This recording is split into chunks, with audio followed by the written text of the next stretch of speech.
मतलब होने वाला है और हो जाए। यही दो अस्थि और प्राप्ति जो कंस की जो पत्नियां थी वही कंस को बढ़ावा देती थी। जब कंस को हमारे कन्हैया मार देते हैं तो यह अस्थि और प्राप्ति अपने पिता जरासंध के पास में जाती है और जरासंध से कहती है कि पिताजी आप कृष्ण और बलराम से बदला लीजिए। और जरासंध क्या करते हैं कि 23,000 औक्षणी सेना को लेकर के मथुरा पे चढ़ाई करते हैं और हमारे कन्हैया 17 बार जरासंध से जीत जाते हैं।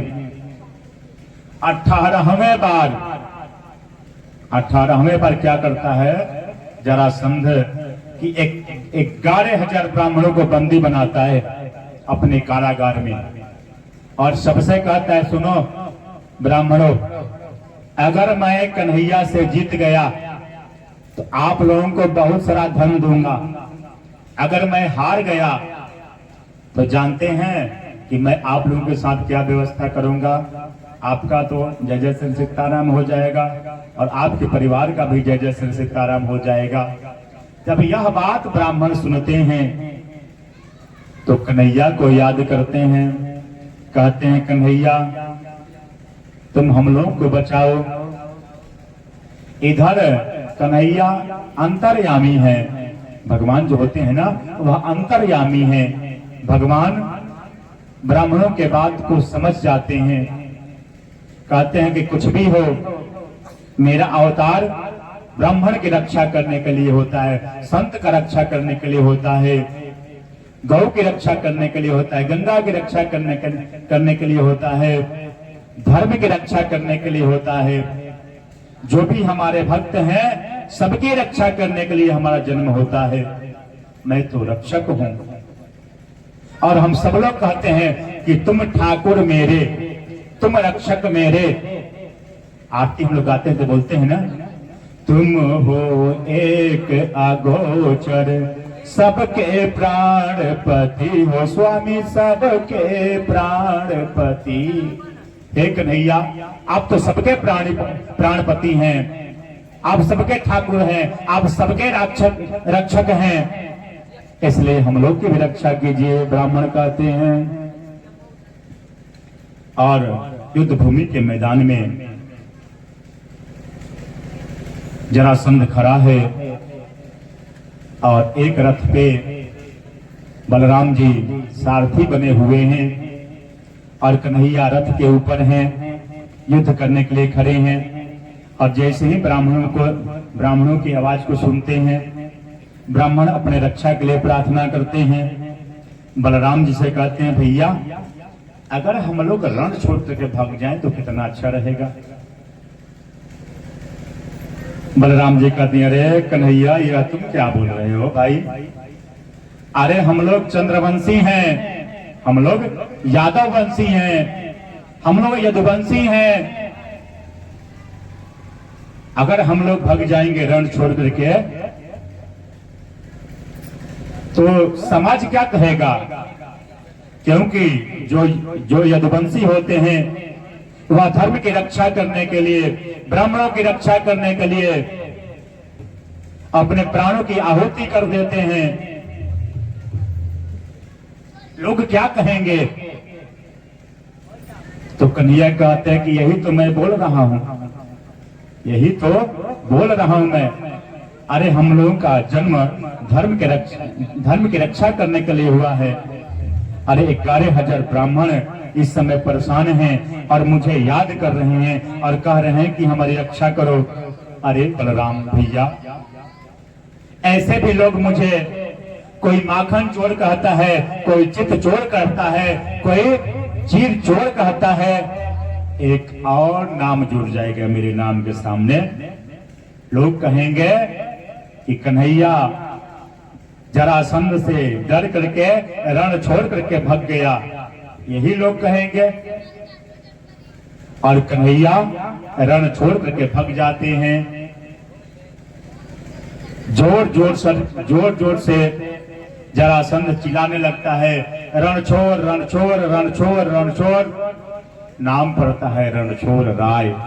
बोलिए रणछोड़ भगवान के, रणछोड़ भगवान के। एक भगवान का नाम और बढ़ जाता है महाराज, रणछोड़ राय। अब हमारे कन्हैया पहाड़ पे चढ़ जाते हैं। जरासंध क्या करता है कि पहाड़ में भी आग लगा देता है, पहाड़ में भी आग लगा देता है। कन्हैया पहाड़ से बाहर निकलते हैं और समुद्र के बीचों बीच चले जाते हैं और विश्वकर्मा जी को याद करते हैं। विश्वकर्मा जी आते हैं और खूब सुंदर समुद्र के बीचों बीच द्वारिका की स्थापना होती है। द्वारिका की स्थापना होती है और स्वप्नमत जितने मथुरावासी हैं सबको स्वप्नमत द्वारिका में बुला लेते हैं। अब द्वारिका के राजा हुए कौन? हमारे कन्हैया। बोलिए द्वारिकाधीश महाराज के। थोड़ी जोर से बोलिए। पीछे वाले हमारे चाचा जी लोग चुपचाप हैं, आगे वाले से काम चल जा रहा है, लेकिन मैं सबको देख रहा हूं। बोलिए द्वारिकाधीश भगवान के। थोड़ी जोर से बोलिए द्वारिकाधीश भगवान के। अभी पीछे से आवाज कम आ रहा है। द्वारिकाधीश भगवान के। देखिए पीछे से आवाज आ गया। हमारे जो परीक्षित के रूप में विराजमान है जजमान महोदय, यही चुप कहते हैं, सोच रहे हैं महाराज जी तो पीछे से बोल रहे हैं बोलने के लिए, मैं क्यों बोलूं।